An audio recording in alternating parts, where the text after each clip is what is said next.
Okay, so this summary is on Frederick Douglass's slave narrative.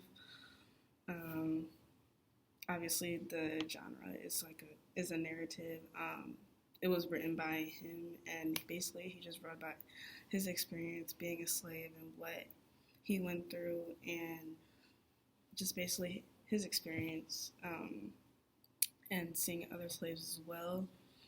So he was born into slavery sometime in 1817 or 1818. He doesn't really know his exact date of birth. Many slaves actually don't know their exact date of birth because they were taken away so young, and they didn't grow up with their actual families. So he was taken away um, right around the time he was born.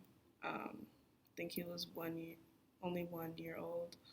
Um, so he was taken by Colonel Lloyd, um, and he owned um, hundreds of slaves, and um,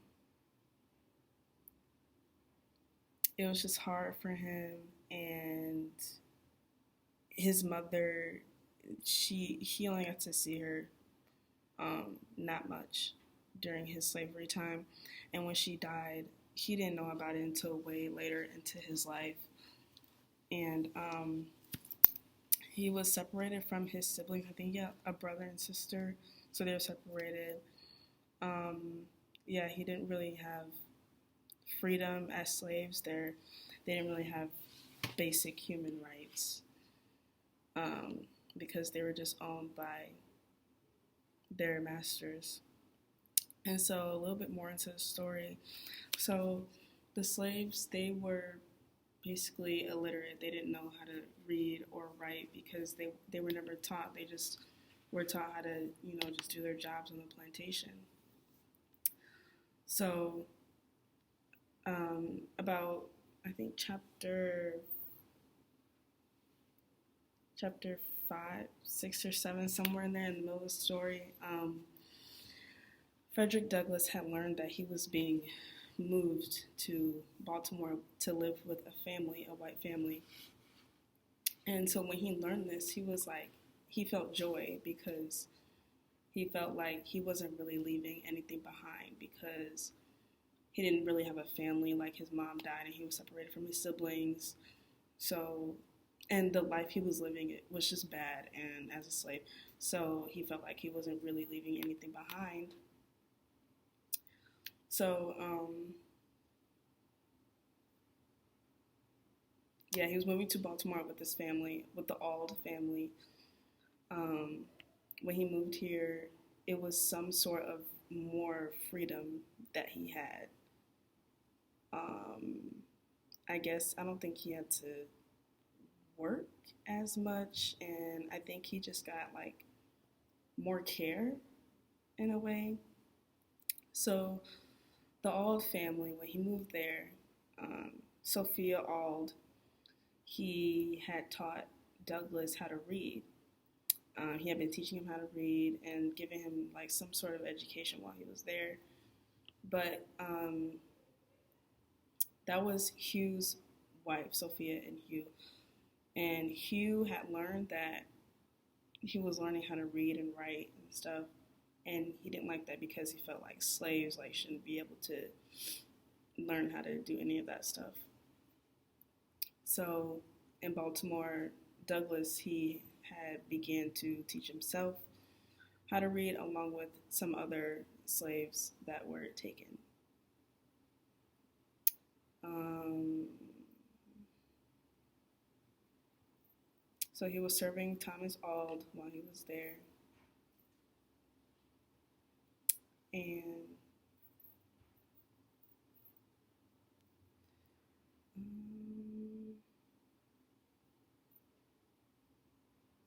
I think that's basically it. So in the end, he was moved to Massachusetts, and he helped with the abolitionist movement. which is the movement to free slaves. Um, and he began to learn how to write more and read more, and that's how he was able to write the slave narrative. He became a writer. Um, he escaped, and he just joined the movement. So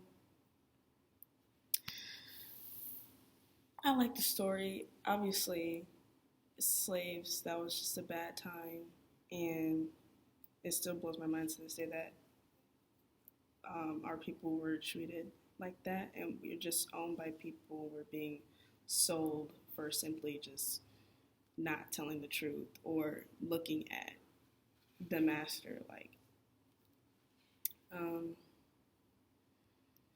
I just like how I just find it interesting how Frederick Douglass told his own story, like a little autobiography. I think every African American should take the time to read this narrative on him.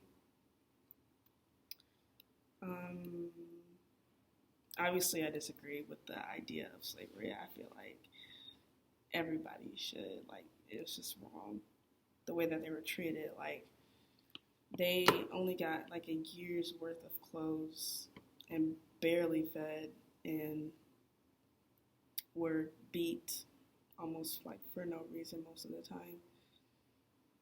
Um, I also disagree with how they were taken away from their family so young. Douglass was only 12 months when he was taken away, so he didn't really have a great life, but he ended up writing this. Um, yeah, so um, it impacted me just learning about the horrible things that they went through, thinking that if I was born earlier, that could have been me. So I'm just great. It just makes me grateful that I didn't have to go through all that because I definitely wouldn't survive. And yeah, that's it.